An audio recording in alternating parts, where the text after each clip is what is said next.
para mí realmente un gusto, por múltiples razones que intentaré desplegar ante ustedes, compartir este espacio y este tiempo para conversar sobre lo que concierne a nuestro deseo. Me dirijo a colegas. ¿Qué pasó? Bueno, continúo. Decía que es un gusto para mí, entonces, por varias razones, compartir con colegas algo que concierne a nuestro deseo, en un momento en el cual algo que afecta no solo a nuestro país, sino al planeta que habitamos, a esta casa llamada Tierra, una epidemia cuyo nombre resulta un eufemismo, dado que oculta detrás la verdadera palabra que es muerte. Encontrarnos significa una respuesta que es la que tratamos de ayudar a que nuestros analizantes logren cada vez que lo real irrumpe. Aquí se trata de este real, de la epidemia, del coronavirus, de la muerte que en su extremo provoca, del confinamiento al cual nos incita y nos invita. Ante esta intrusión de lo real, con lo traumático por lo inesperado, ¿quién podía imaginar que nos encontraríamos hoy en esta situación? Que sabemos que va a pasar, sí, sin duda que en algún momento la epidemia va a concluir, pero no sabemos cuándo. Se trata entonces de que mi gusto de estar aquí hablando con ustedes implica primero mi agradecimiento a la Comisión Directiva de la Escuela Freudiana de Buenos Aires, que ante esta nueva circunstancia decide sostener esto que concierne a nuestra experiencia, a nuestra práctica, a nuestras reflexiones, a nuestro trabajo.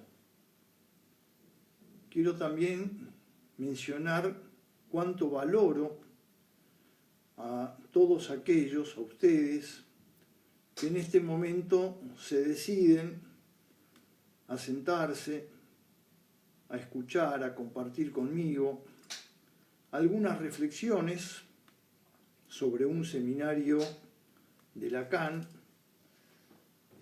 y también valoro el hecho de que ante un imposible, lo cual no quiere decir que lo imposible sea lo inexistente, ciertamente no podemos encontrarnos ante lo que llamaríamos una situación de presencia real, pero situado eso imposible, logramos esto que la tecnología de nuestro tiempo hace posible, con algo que para nosotros se ve favorecido porque el instrumento principal que nosotros utilizamos es la palabra. Podemos entonces, como lo estamos haciendo, comenzando a hacerlo, compartir este espacio donde hay una presencia, pero es una presencia virtual, donde podemos compartir la palabra y también parcialmente algo que concierne al campo de la visión y de la mirada. Se trata entonces de sostener la ética que el psicoanálisis nos propone, que se dice ya desde el seminario de Lacan homónimo, la ética del psicoanálisis, no ceder en su deseo. Esto me encontré con una frase que quiero compartir con ustedes en estos tiempos de confinamiento obligado, una frase que ya se la he dicho a varios de mis alumnos. El peor exilio es del deseo. En este tiempo, que se va prolongando semana tras semana, escucho, y también he leído en una investigación que hicieron algunos miembros del CONICET, del Favaloro, que se ha reencontrado en la sociedad como que se va extendiendo ciertos cuadros depresivos. Pues bien, digo que sostener aquello que para cada uno y dentro de lo posible concierne a su deseo es el mejor antídoto contra lo tanático, contra aquello que nos puede arrastrar a una situación de depresión. El otro día, con un grupo de colegas más jóvenes que tienen el gusto de estudiar conmigo y yo de estar con ellos en una práctica de enseñanza del psicoanálisis, les preguntaba, ¿se arreglaron para la clase de hoy? A ver, sí, las veo muy lindas, caballero también muy arreglado, me parece muy bien. ¿Qué quería decirles con eso? Que lo peor que se podría hacer es permanecer todo el día con un camisón, con un pijama, y olvidar que se trata de una geografía, pero que se presta, si lo hacemos, a una diversidad de escenas. Y esas escenas tienen que ver con lo que precisamente hoy vamos a trabajar.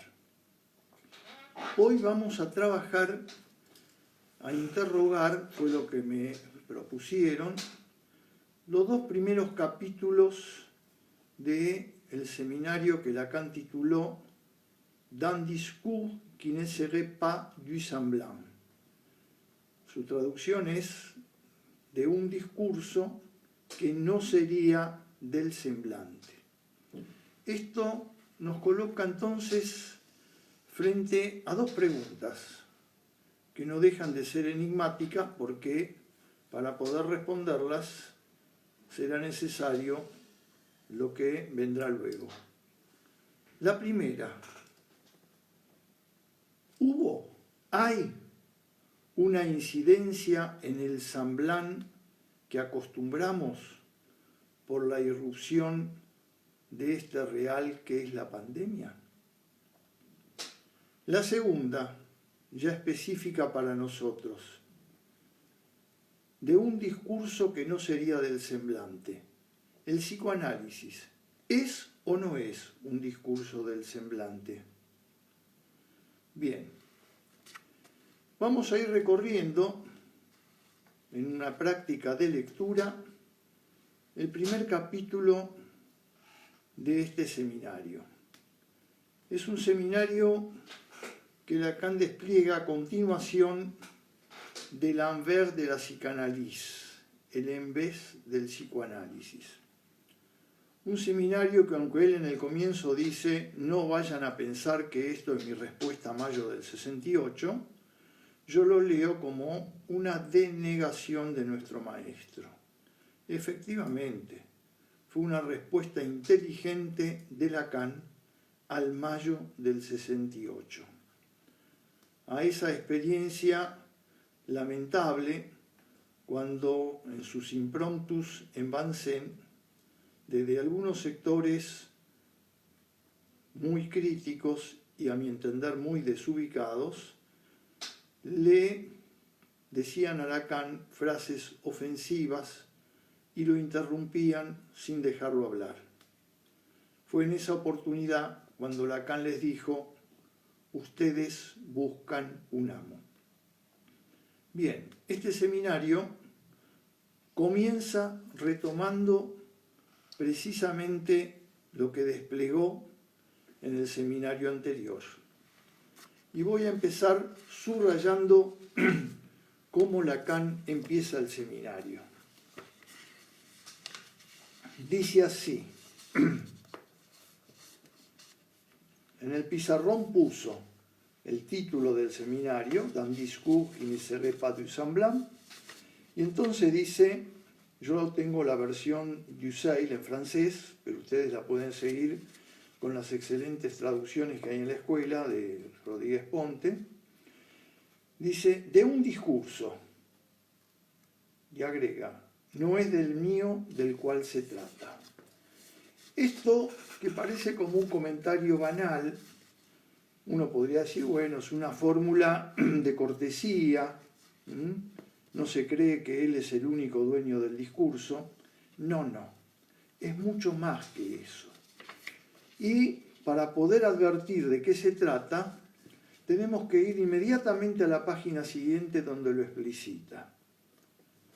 Dice, un discurso no sabría de ninguna manera señalarse como de un sujeto, ya que es el discurso el que lo determina. Y un poquito más abajo dice, ¿de dónde mi enunciado introductorio? De un discurso, me detengo, no es el mío, fue lo que dijo al comenzar el seminario. Es de este enunciado del discurso como no pudiendo ser discurso de ningún particular, sino fundándose de una estructura, y del acento que le da la repartición, el deslizamiento de algunos de estos términos. Es de aquí que yo parto este año para esto que se intitula de un discurso que no sería del semblante. Bien, ¿qué nos dice con todo esto? Primero, que sigue manteniendo el concepto de estructura, que esa estructura tiene que ver con lo que él llama discurso, lo que desarrolló en el año anterior. Esos discursos de 4 letras, 4 lugares, que van girando en un orden siempre establecido, por lo cual, como él lo dice, los reduje a 4.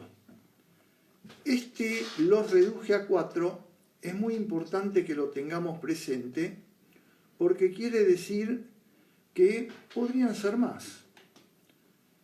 Que los reduzca a 4 tiene su razón. En ellos sitúa Lacan 4 de sus matemas que definen una estructura.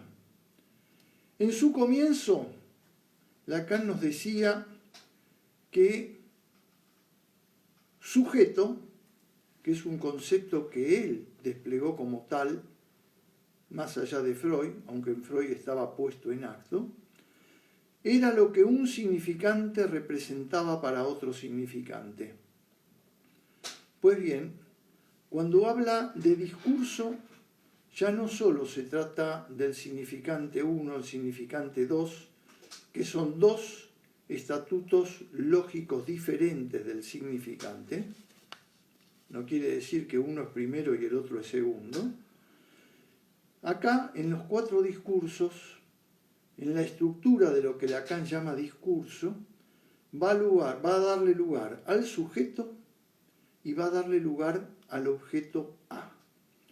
Es decir, que Lacan una vez más nos recuerda que el psicoanálisis, en la perspectiva de su enseñanza, no se reduce a un puro juego significante, sino a una articulación significante que define la distribución de los goces.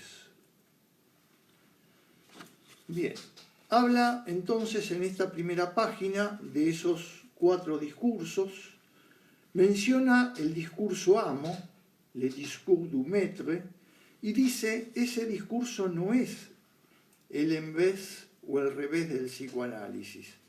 Él es donde se demuestra la torsión propia, diría yo, del discurso del psicoanálisis. ¿Qué quiere decir la torsión propia del discurso del psicoanálisis? Que Lacan retoma la doble inscripción freudiana, lo menciona, pero para señalar que la manera que él encontró de desplegar ese concepto freudiano es la topología de superficie y específicamente la banda de Moebius.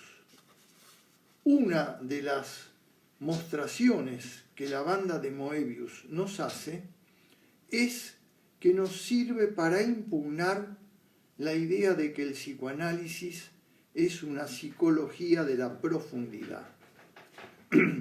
No se trata de tirar la caña de pescar para lograr con el anzuelo que surja eso que está en la profundidad del inconsciente. Todo se juega en la misma superficie. Y esa superficie es la que el analizante despliega cuando lo invitamos a que hable. Valor vigente entonces de la regla fundamental. Es en la medida que el sujeto va hablando, que dice su palabra y que por un efecto recursivo nos permitirá redefinir con lo que sigue luego lo que estaba antes, logrando así un efecto de sentido. Un efecto de sentido al que Lacan no renuncia. Es un concepto que desarrollaron gramáticos franceses, Pichon y Damouret, autores que han hecho una gramática de la lengua francesa en varios tomos, y donde ellos hablan del efecto de sentido. Efecto de sentido que podemos dar el ejemplo clásico, lo da también Todorov y Ducrot en su diccionario enciclopédico de las ciencias del lenguaje. Si yo uso el pretérito imperfecto, se escuchó el silbato y la locomotora con el tren llegaba. Llegaba, pretérito imperfecto. La frase sigue, los familiares se fueron decepcionados, quiere decir que no llegó. Si en cambio digo, sonó el silbato de la locomotora y los vagones estaban por llegar, arribaban, pretérito imperfecto, se abrazaron efusivamente en el andén. Quiere decir que el tren llegó. Lo que se dice al final de la frase redefine el pretérito imperfecto, si se cumplió o no se cumplió. Eso, estos gramáticos lo llamaban efecto de sentido. Lacan, en sus últimos seminarios, dirá, se trata en el análisis de lograr un efecto de sentido en lo real. ¿Y qué quiere decir un efecto de sentido en lo real? Quiere decir que va a afectar la posición del sujeto en lo real y la relación a la distribución de sus voces.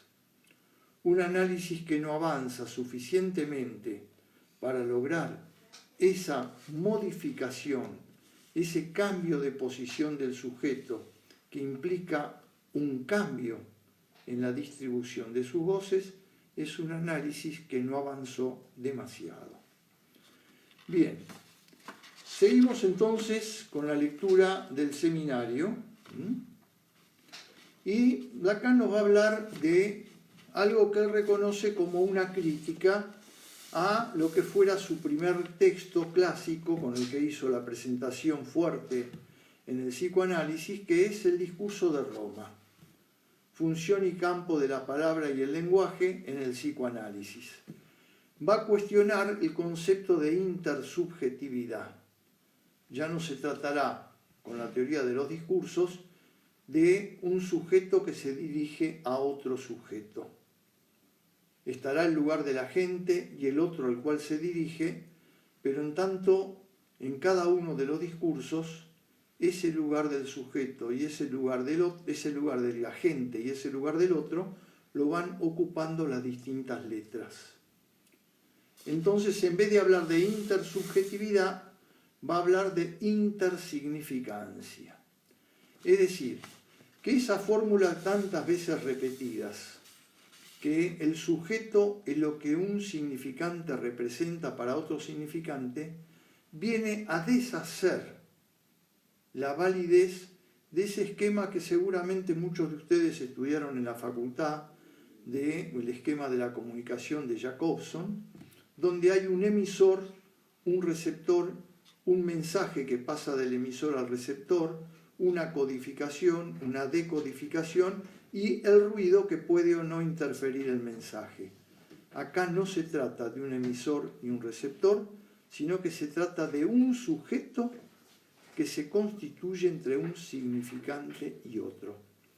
Esto es lo verdaderamente subversivo del descubrimiento freudiano. Como lo dice Lacan, nadie puede decir mi discurso.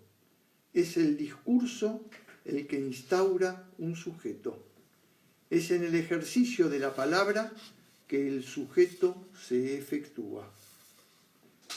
Bien. Seguimos entonces con la lectura. Y Lacan va a mencionar, como lo hace siempre, la circunstancia en la que él se encuentra.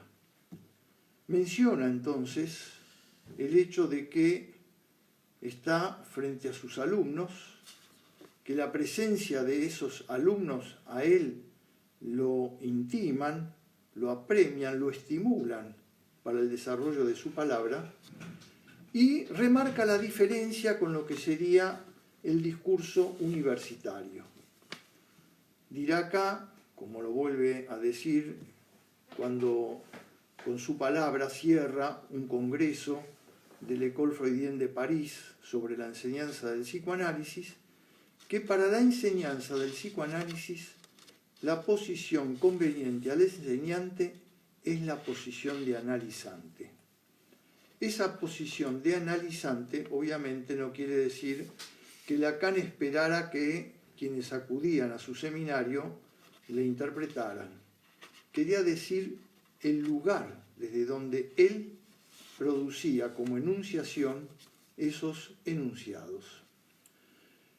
Sigue luego cuestionando, podría ser un cuestionamiento en alguna medida, a la idea de la multidisciplina, cuando dice que no se trata de hablar de lo diverso, sino de lo desuniverso.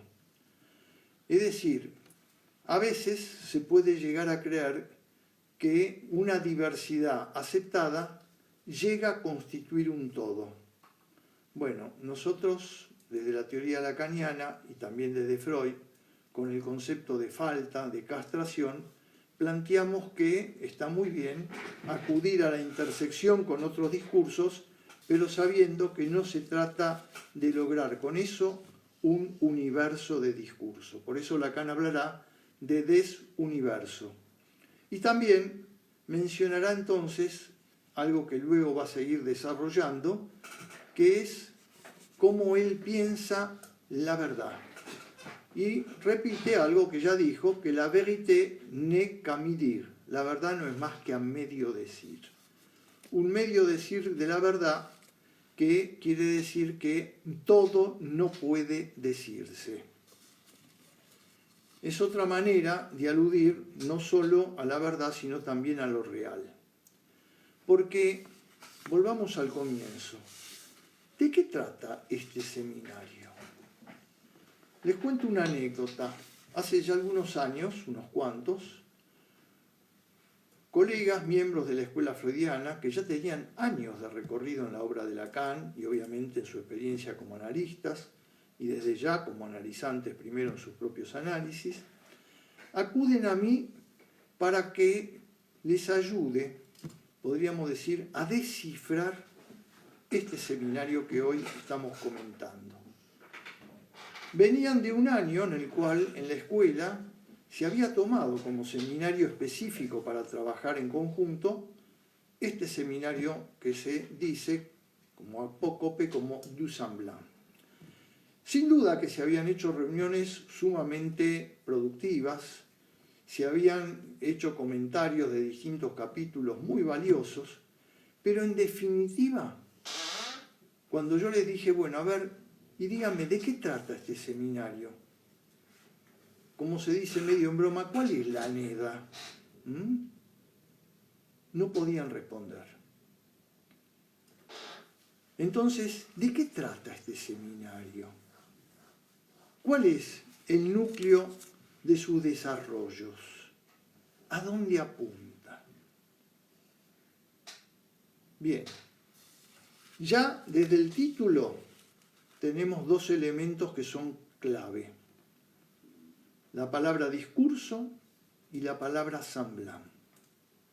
Del discurso ya dijimos algo. Es el artefacto, dice Lacan, no hay otro artefacto que el discurso. Se constituye en el hecho mismo de decir o de no decir. Y sabemos la estructura de ese discurso como Lacan lo desarrolló en su seminario anterior. Entonces ahora tenemos la pregunta ¿por qué es el semblant? ¿Solo hablará de eso Lacan en este seminario, de discurso y semblant? Ya vamos a ver que hablar de discurso y semblant lo va a obligar a desplegar, también podemos decir, le dará la oportunidad de desplegar una distinción clave, que en este seminario es donde mejor se precisa, la distinción entre letra y significante. No es casual que en el año en que da este seminario, Lacan dé su conferencia titulada Literatur, que suele estar incluida como parte del seminario. Esa relación del discurso con el semblant, de la letra con el significante, que va a estar especialmente desplegada en este seminario, va a permitir también establecer una articulación rigurosa, lógicamente sostenida, de la verdad y lo real. Como ven, no es un seminario para leerlo de corrido, sino que merece una lectura atenta. Entonces, en el parágrafo 2 de este seminario, tal como está propuesto en la edición de Tussail, Lacan dice du semblant, del semblante. ¿Qué quiere decir en el enunciado del título de este año? Y entonces comienza a discutir con el positivismo lógico o los lógico-positivistas, como él dice. ¿De qué se trata con el positivismo lógico? Positivismo lógico se constituye especialmente en los años 30 en Viena, una de sus figuras conocidas es Carnap, y ellos en ese año, cuando ya Wittgenstein estaba pasando a otro tipo de reflexiones que va a culminar en las investigaciones filosóficas, en un recorrido que él mismo dice fue mi terapia, ellos toman como dogma, como punto de anclaje esencial, la obra de juventud de Wittgenstein, el Tractatus Lógico-Filosófico. ¿Y qué es lo que ellos toman de ese Tractatus que va a ser como la esencia del positivismo lógico? Que primero es necesario construir frases, por eso hay una lógica, que no se deslicen a ambigüedades, que permitan lo que de un modo crítico ellos llaman una metafísica. Se trata de enunciados bien construidos, lógicamente bien construidos, que puedan entonces ser verificables, por ejemplo en la experimentación o en la articulación lógico-matemática, por sí o por no, por verdadero o por falso.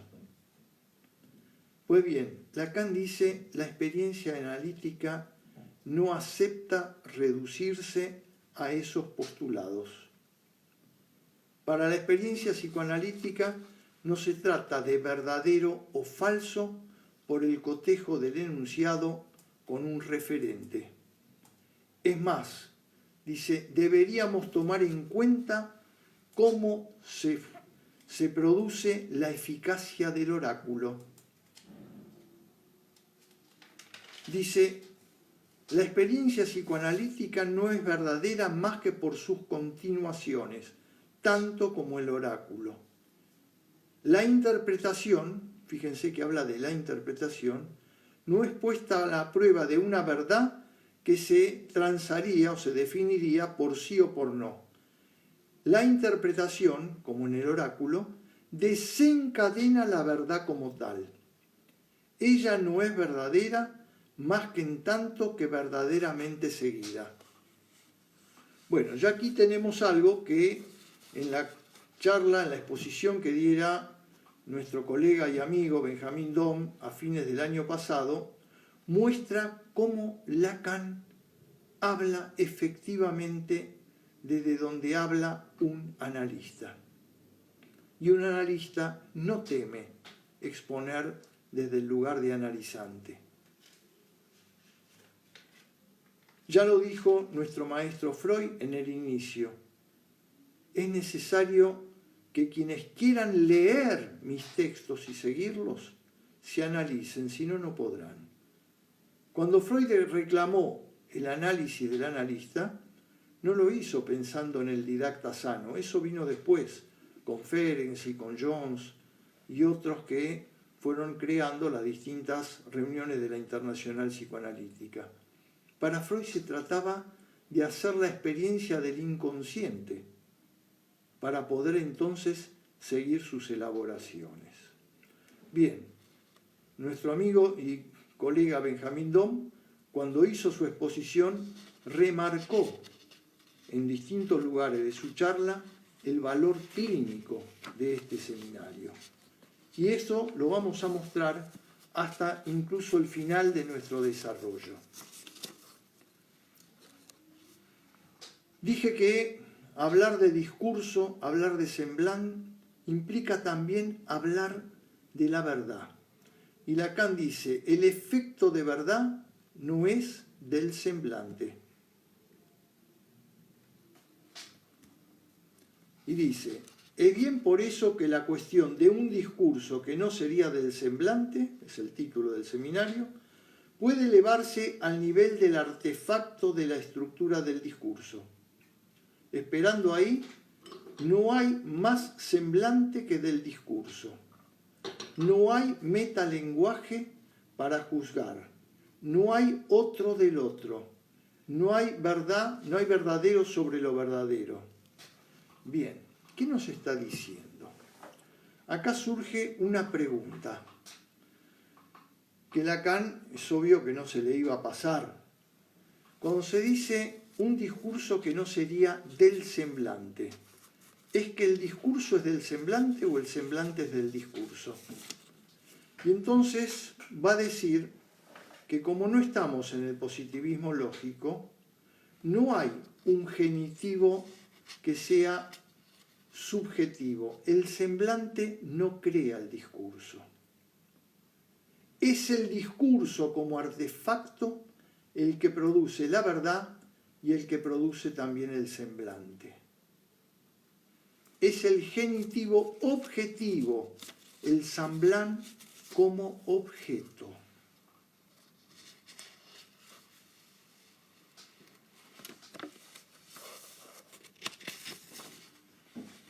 Dice, el du semblant no es semblant de otra cosa, semblante lo traducimos en castellano, es a tomarlo al nivel, al sentido de genitivo objetivo. Se trata de semblant como objeto propio del cual se regla la economía del discurso. Agrega, ¿vamos nosotros a decir que es también un genitivo subjetivo? ¿Es que el du semblant concierne también a esto que concierne al discurso? La palabra de subjetivo es aquí a rechazar, por la simple razón que el sujeto no aparece, sino instaurado en alguna parte por la relación de los significantes. No hay otro sujeto que la relación de un significante con otro. El semblant implica el lugar del objeto. Dice, como objeto de esto que no se produce más que en el dicho discurso que el Samblán se plantea. Es decir, el Samblán se plantea como objeto de esto que no se produce más que en el discurso. Entonces, primera cuestión, de un discurso que no sería del semblante no quiere decir que el discurso es un Samblán. Quiere decir que todo discurso engendra un Samblán. Si yo digo Samblán de padre, eso no es natural. Padre es el producto de un discurso. Samblán de hombre, Samblán de mujer, es el efecto de un discurso. En el ser humano, y lo dice Lacan explícitamente, no es como en el animal, donde el juego, la parada amorosa, está ya marcada instintivamente. Se define según un discurso. Sabemos que no se acaricia igual en Japón que en Occidente.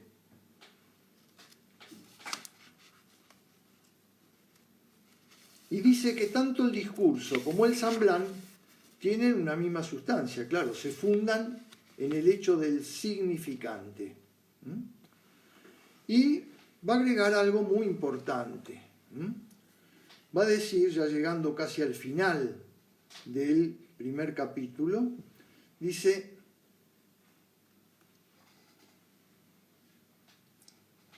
el discurso del inconsciente es una emergencia.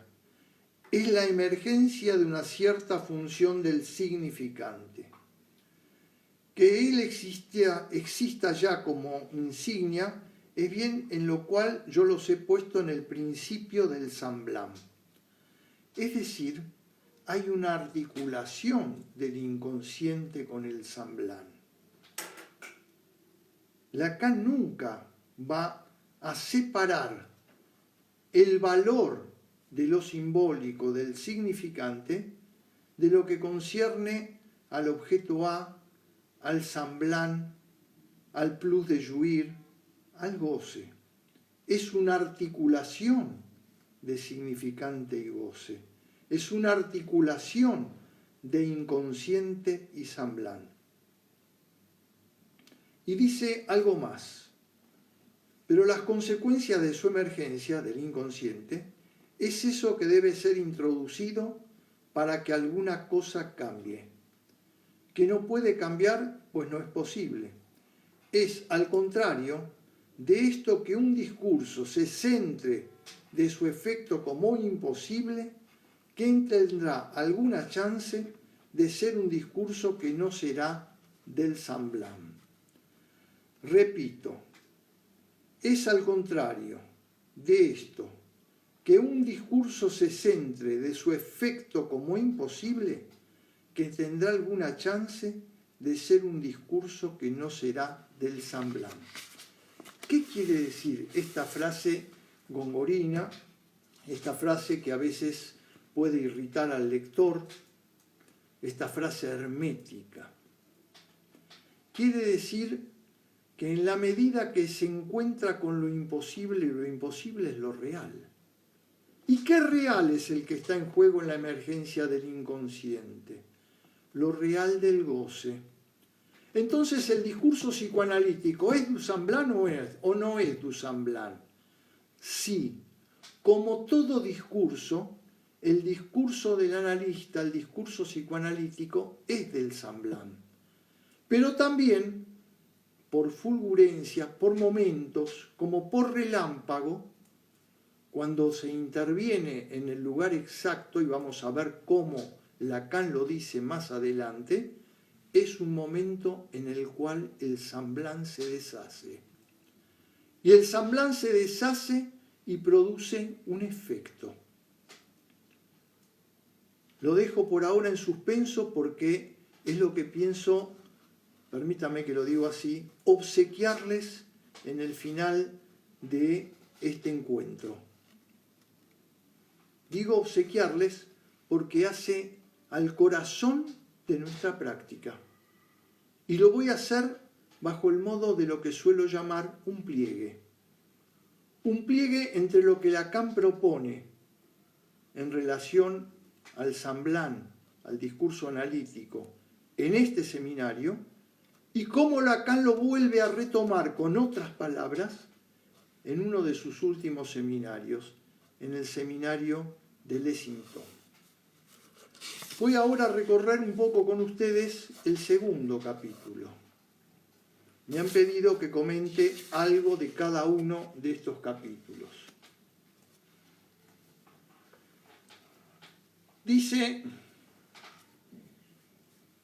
a partir del parágrafo 1 de la edición Dussel, yo hablé del Samblán y dije algo que no va solo, que no corre solo, ¿no?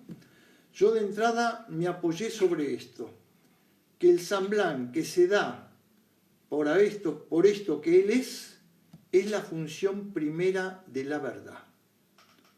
Es decir, acá hay una relación de Samblán y verdad. Menciona a Freud y dice que hay un lugar donde Freud, aunque nunca lo leyó, coincide con Marx, que es en el valor que le otorga al síntoma. ¿Y qué es el valor que Freud le otorga al síntoma? El valor de considerarlo algo que concierne a lo simbólico, y es que el síntoma habla. Bien, esto viene a continuación de esta referencia a la verdad, porque la verdad también tiene que ver con el despliegue de la palabra, específicamente con el despliegue de la palabra. Va a hablar entonces nuevamente del discurso amo, va a hablar cómo en el discurso amo el significante unario ocupa el lugar del Samblán.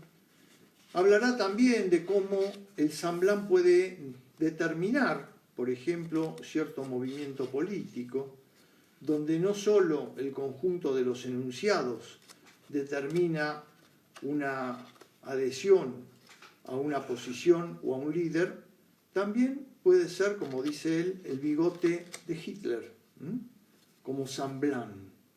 Bien, lo relaciona entonces con el objeto A. Vuelve a insistir que solo hablaremos de artefacto en relación al discurso. Y dirá, el Samblán es lo contrario del artefacto. Es decir, el Samblán no es el discurso. El Samblán es lo que genera el discurso. Es el discurso el que genera el Samblán.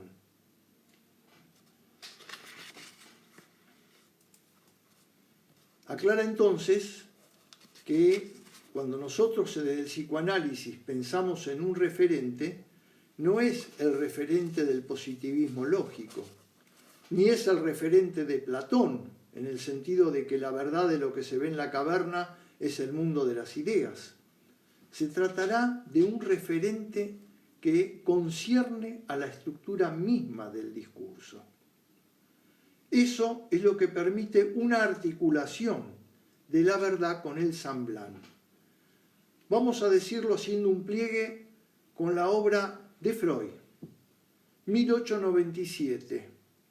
Freud le escribe a Wilhelm Fliess, su íntimo amigo en aquel tiempo, diciéndole que se encuentra ante una enorme decepción, que lo que él creía de lo que sus histéricas le contaban, que el amigo de su padre o que su abuelito le habían tocado sus genitales, por conexiones que él tenía con familiares de esas pacientes, descubre que no había sucedido así.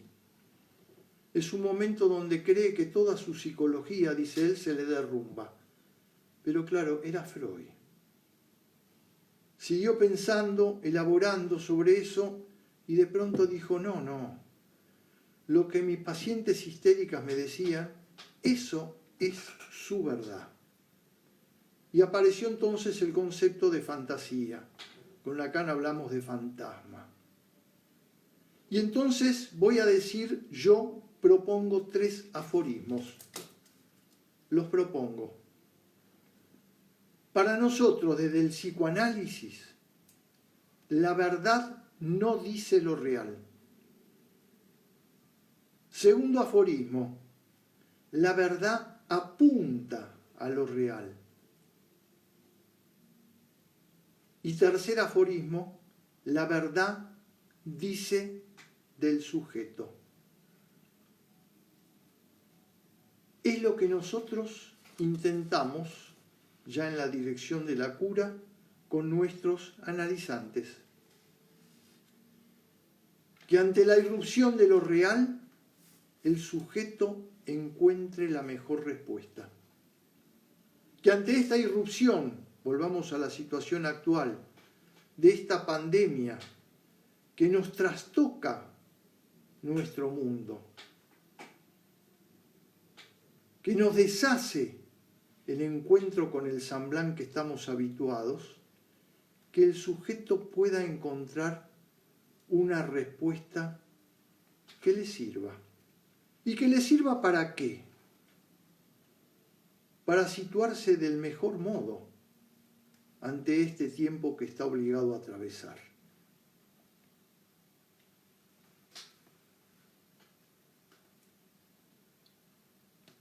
Lacan dice en el comienzo del parágrafo 2, para esto que nos concierne, nosotros tenemos relación a alguna cosa que difiere de la posición de lo real en la física. Esta cosa que resiste, que no es permeable a todos los sentidos, que es consecuencia de nuestro discurso, se llama el fantasma. Como ustedes pueden ver, voy a hacer una broma, Lacan me lee. Y dice que en el discurso del analista, el petita ocupa el lugar del semblant y es el sujeto el que está enfrente. Y dice, este lugar donde él es interrogado, es aquí que el fantasma debe tomar su estatuto, que está definido por la parte misma de imposibilidad que hay en la interrogación analítica.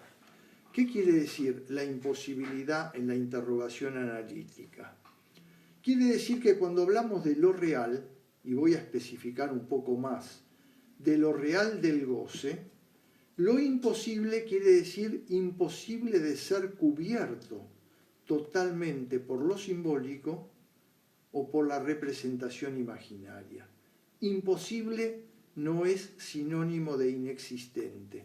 Justamente, si algo caracteriza lo real, es su existencia.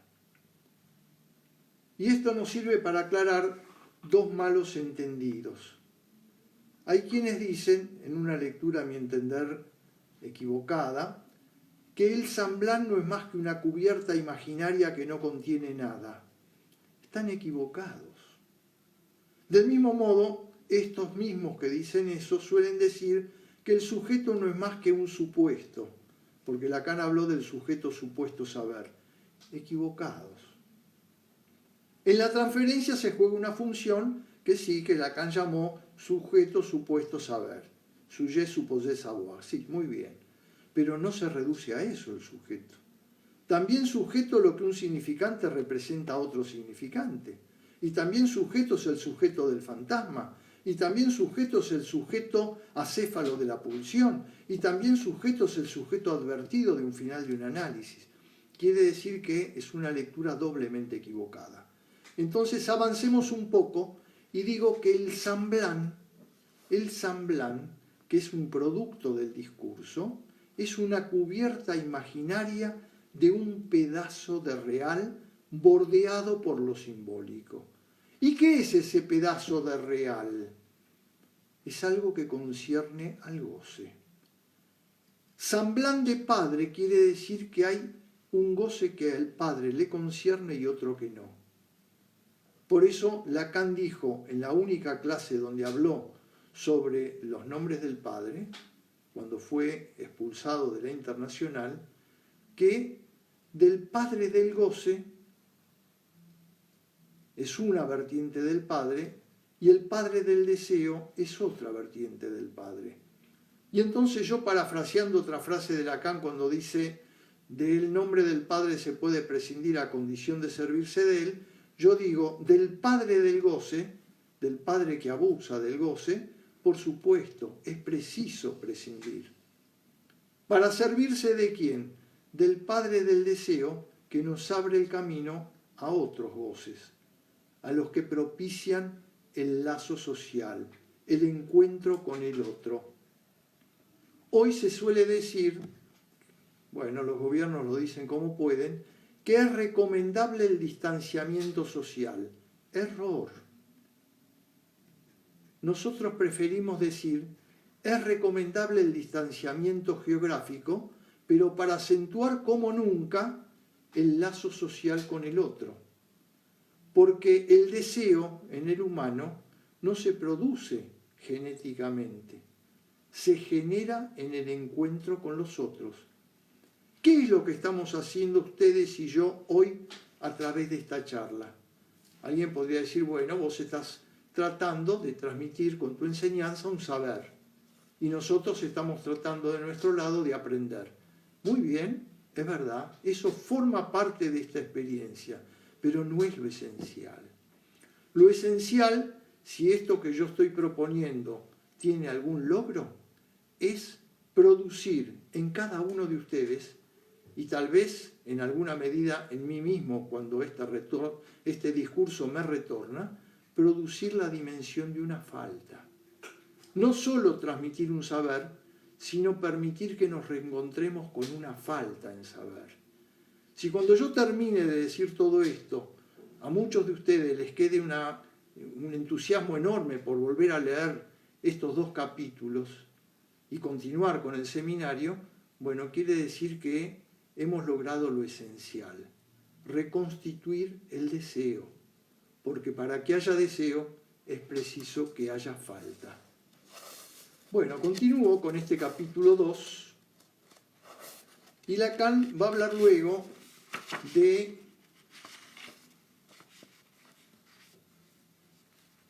hombre, mujer, varón, criticará a Stoller, un autor que habló sobre sexo y género, Sex and Gender, donde le cuestiona que no haya registrado que en muchos fenómenos de transexualismo es posible distinguir fenómenos de psicosis. Bueno, Lacan, ustedes saben que aún en su último seminario, el seminario de Topología y Tiempo, en un momento dado dice, ¿cómo me pude creer que puede haber un tercer sexo? No hay tercer sexo.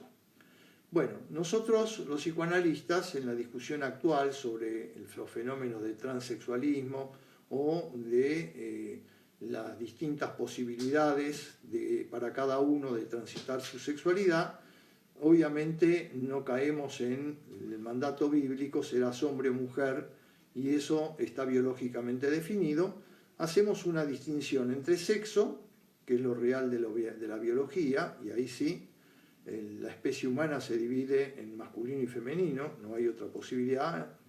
Después tenemos la sexualidad polimorfa, y esa ya tiene que ver con el samblán, tiene que ver con las distintas especies del objeto A, la multiplicidad de las combinatorias de esos pequeños voces, y las fórmulas de la sexuación, donde Lacan dirá que no se trata de hombre-mujer, sino quién se dice hombre, quién se dice mujer. También existe quien se dice queer, por supuesto. Bueno, en ese caso probablemente transita específicamente lo que corresponde a lo que llamamos el polimorfismo sexual, eso que permite los distintos juegos de las variantes pulsionales. ¿Qué quiero remarcar con esta cuestión? Que Lacan lo va a volver a retomar, y ustedes lo saben muy bien, en el seminario Ancor, que hombre, mujer también tienen que ver con el samblán. En tanto se juega la fórmula de la sexuación, hombre quiere decir que buscará a quienes se digan mujer. Quien se dice mujer buscará a quien se dice hombre. Esto en las fórmulas de la sexuación. Pero, ¿quién se dice hombre y quién se dice mujer? No estamos hablando de biología. Y se trata de samblán, de efectos de discurso. De efectos de discurso. Bueno, Lacan va a hablar, va a decir que la mujer es la verdad del hombre. Bueno, pone a prueba, ¿no es cierto?, su funcionamiento. Y dice algo que nos puede servir para entender una de las tantas elaboraciones lacanianas que permitieron salir de errores que llevaban a callejones sin salidas. Ustedes conocen una crítica que incluso psicoanalistas, discípulas de Freud, le hicieron al maestro. Si usted, maestro Freud, dice que las mujeres se caracterizan por ser un viviente a quienes le falta el pene, nosotras le retrucamos diciendo que ustedes los varones son un viviente que no pueden embarazarse. Por ese lado es una especularidad que no tiene solución. No se trata de eso. Y Lacan lo dice acá de este modo. El falo, dice, es ciertamente el goce sexual en tanto que está coordinado a un semblán, que es solidario de un semblán. Es decir, que hay una articulación entre lo que significa el falo y la posibilidad de disfrutar de ese paquetito de goce que se encuentra en cada semblán. Y dice lo siguiente. La identificación sexual no consiste en creerse hombre o mujer, sino en tener cuenta de que hay mujeres para el muchacho y que hay hombres para la muchacha. Y dice, y esto que importa no es tal modo que ellos experimentan, es una situación real, permítanme. Es que para los hombres la muchacha es el falo y que esto es lo que a ellos los castra. Para las mujeres el muchacho es la misma cosa, el falo, y es esto lo que a ellas las castra también, porque ellas no adquieren más que un pene y que está fallido. El muchacho y la muchacha de entrada no corren riesgo más que por los dramas que desencadenan. Ellos son el falo durante un momento. ¿Qué es lo que Lacan aporta con esto y que luego lo va a explicitar? Y ya lo explicitó muy bien en la subversión del sujeto, que no me canso de repetir, es un clásico lacaniano. Y vuelvo a decir la definición de clásico. Clásico es un texto que más allá del tiempo en que fue escrito, mantiene su vigencia. ¿Cómo saldó Lacan esa especularidad entre embarazo y pene? Diciendo que el falo no es el órgano. El falo es un significante. Es el significante de la falta. Es el significante de la falta en el otro, dice Lacan. ¿Y qué quiere decir que es un significante de la falta? Quiere decir que Lacan elige rigurosamente llamarnos par lettre. Par lettre no quiere decir que deja de lado el inconsciente, como algunos lo proponen equivocadamente. Par lettre, dice Lacan textualmente, es la nueva manera con la que nombro al sujeto del inconsciente. Es un sujeto que constituye su ser a partir de la palabra. Pero esa palabra, par lettre, en un neologismo, en una condensación, si yo pongo el lettre, la palabra lettre en su totalidad, la palabra parle queda incompleta. Es la imposibilidad de lo simbólico de cubrir todo lo real. También lo podemos decir desde la teoría de los conjuntos, con Cantor. No hay conjunto universal. No hay conjunto que tenga todos los elementos de los cuales dice ser conjunto. El falo simbólico es el elemento que le falta al conjunto. Y entonces vemos cómo en Lacan hay una lógica rigurosa que se articula a través de los años. Cuando nos dice ese aforismo primero, el inconsciente está estructurado como un lenguaje, donde la palabra clave es como, constituido por un conjunto de elementos discretos y que entonces se descubre desde la fundamentación lógica de las matemáticas que si un conjunto es completo es inconsistente, teoría de Gödel, teorema de Gödel. Para ser consistente tiene que ser incompleto. Un significante le falta. Ese significante de la falta se llama falo. Por eso hablamos de falocastración. Bueno, Para terminar con este capítulo 2, por supuesto que hay muchos otros aspectos que se pueden recorrer, menciona a un personaje muy importante de la historia de la religión de Confucio, el confucianismo, que es Mencius. Mencius, que vivió en el siglo IV antes de nuestra era, Lacan lo cita en dos lugares.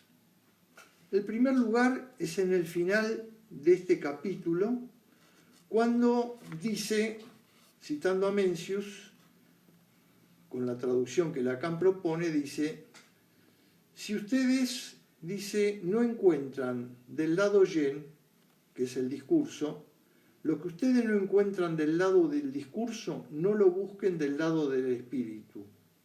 Y si ustedes no lo encuentran del lado de vuestro espíritu, no lo busquen del lado de vuestro chi, en chino, es decir, de vuestra sensibilidad.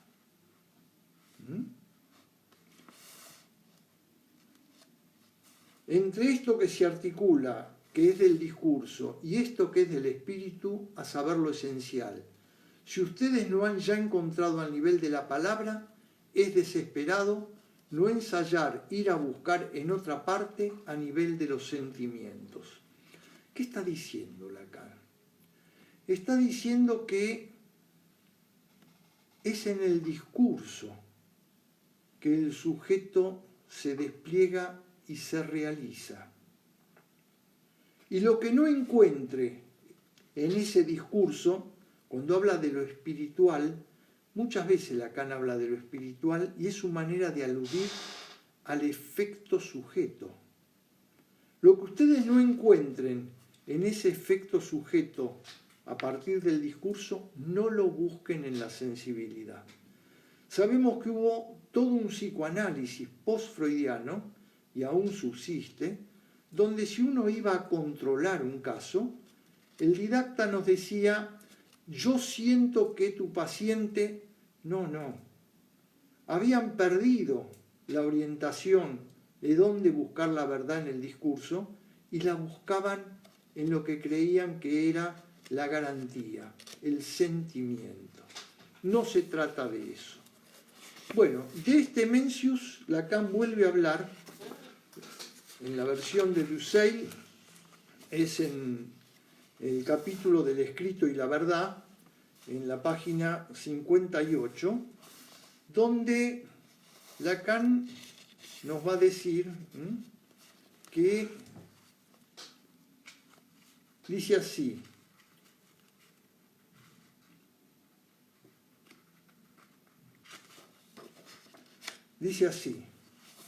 se los digo de un modo sencillo para que ustedes lo puedan seguir fácil.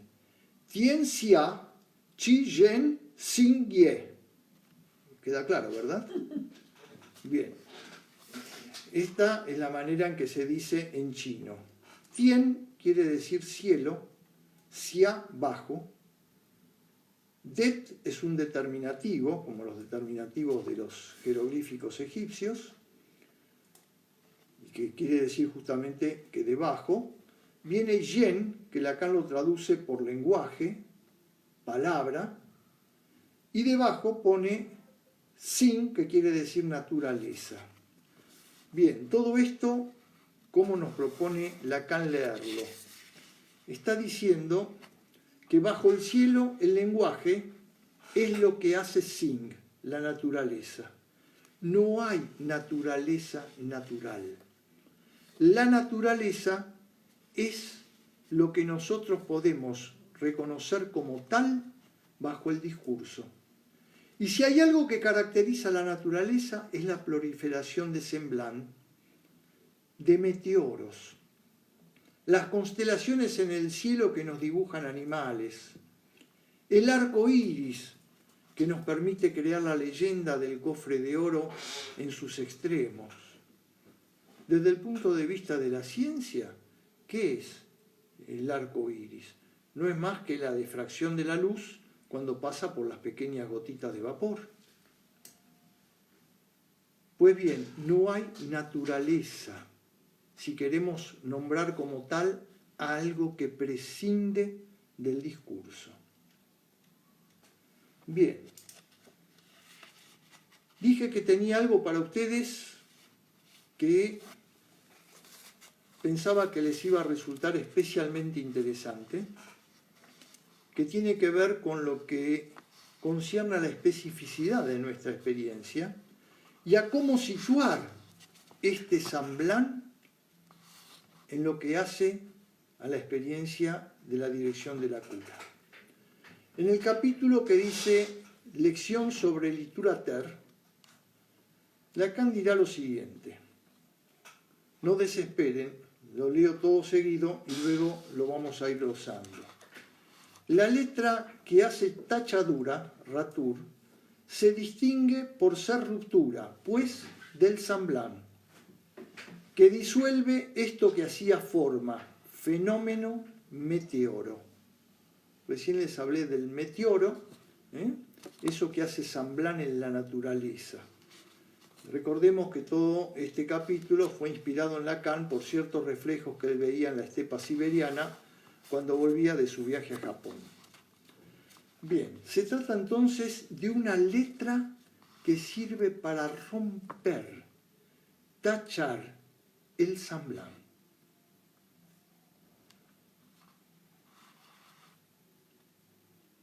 Y dice lo siguiente: es eso, ya los he dicho, que la ciencia opera en el comienzo, de la forma más sensible sobre las formas perceptibles.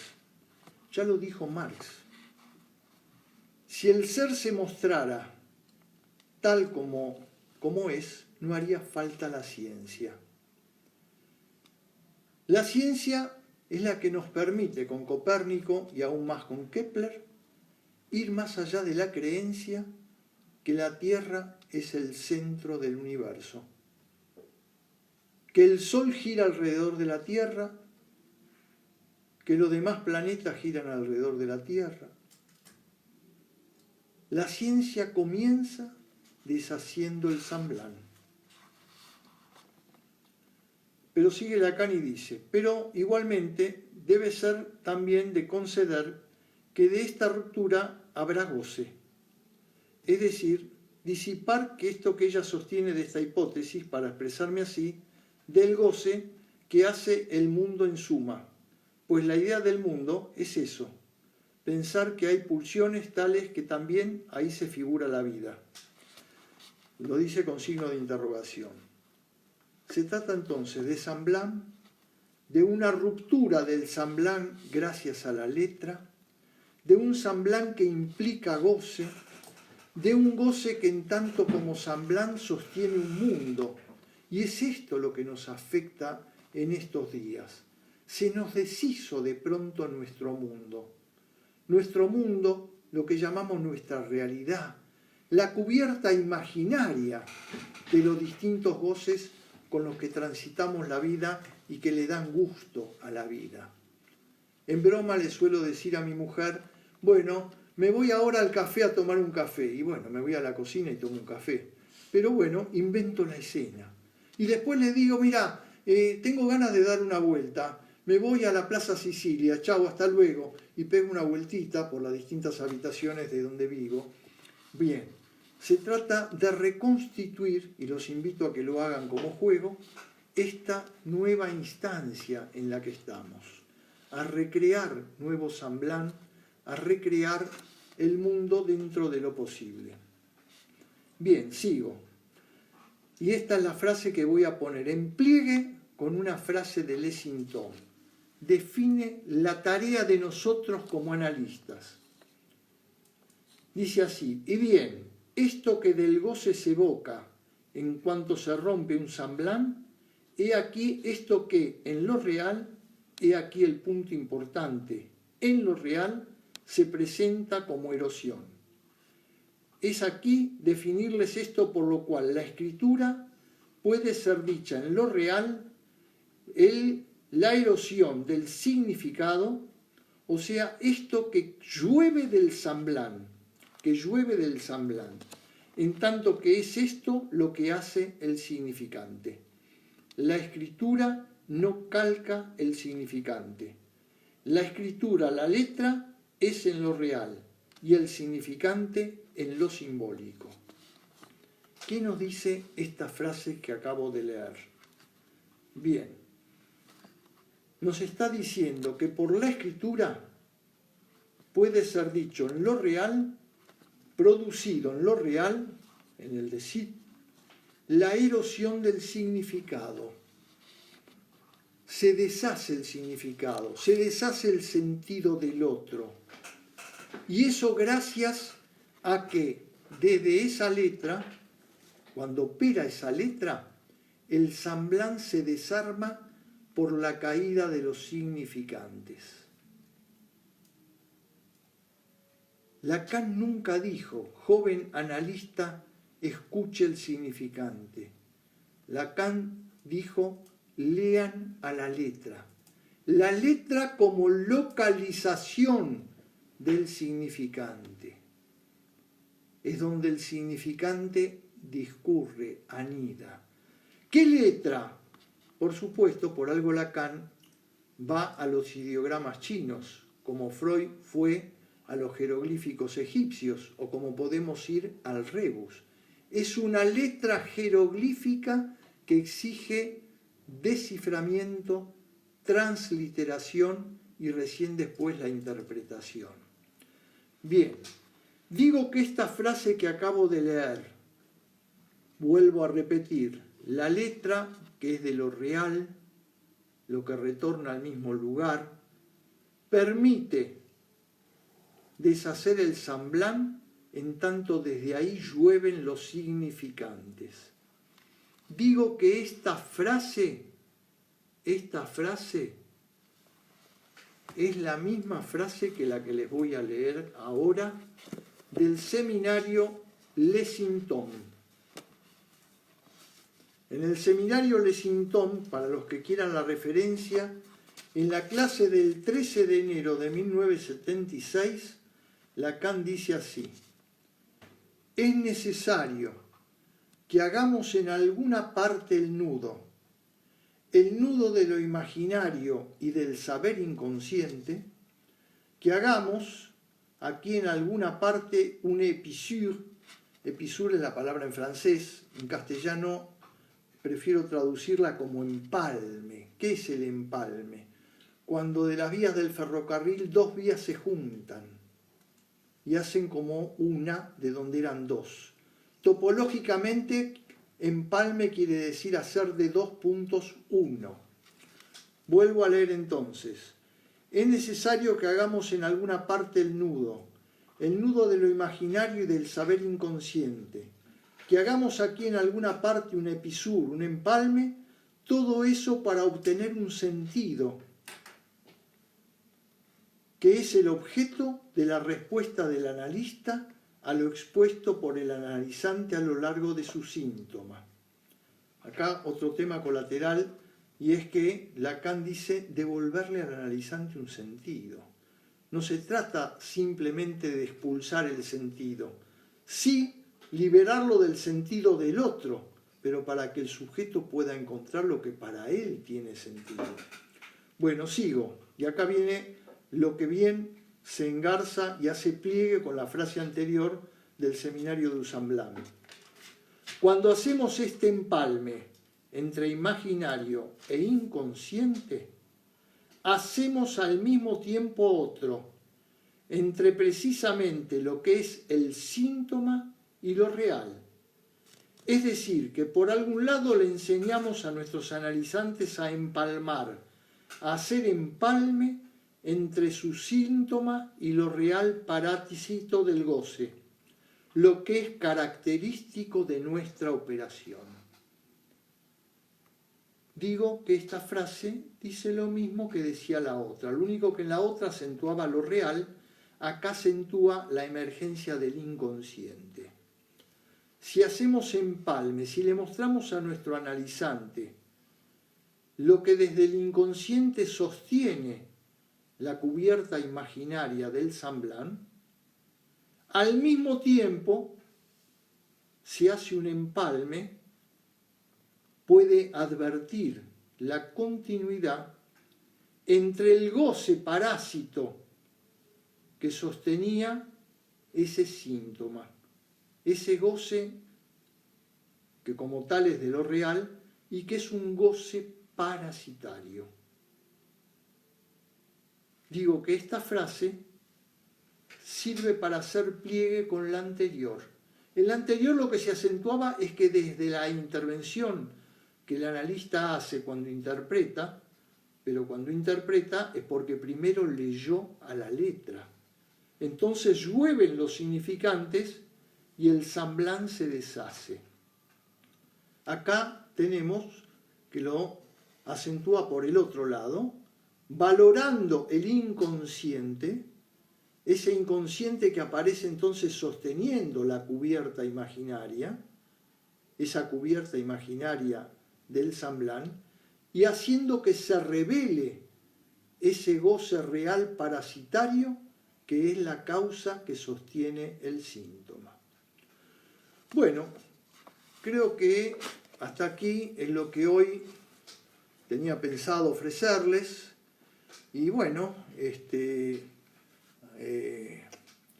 acá veo algunos comentarios, alguien que subraya que efectivamente no se trata de buscar garantía en el sentimiento, efectivamente no se trata, lo cual no quiere decir que haya que negar el sentimiento, tan solo darle el lugar que le conviene. Suelo decir que el sentimiento es la dimensión imaginaria del afecto.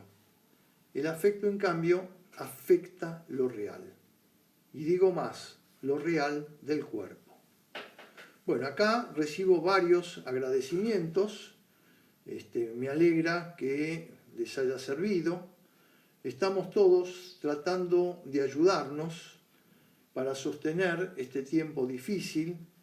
Y si esto que vengo de exponer a ustedes los estimula para seguir transitando la obra de Lacan, para seguir transitando las distintas reflexiones que desde nuestra experiencia clínica, todos ustedes tienen una experiencia, un real, que nos invita sistemáticamente a avanzar, a continuar, y bueno, ese deseo entonces sostenido, ese deseo al que no renunciamos, les diré así, para este tiempo que compartimos, es lo que mejor le hace límite a lo tanático.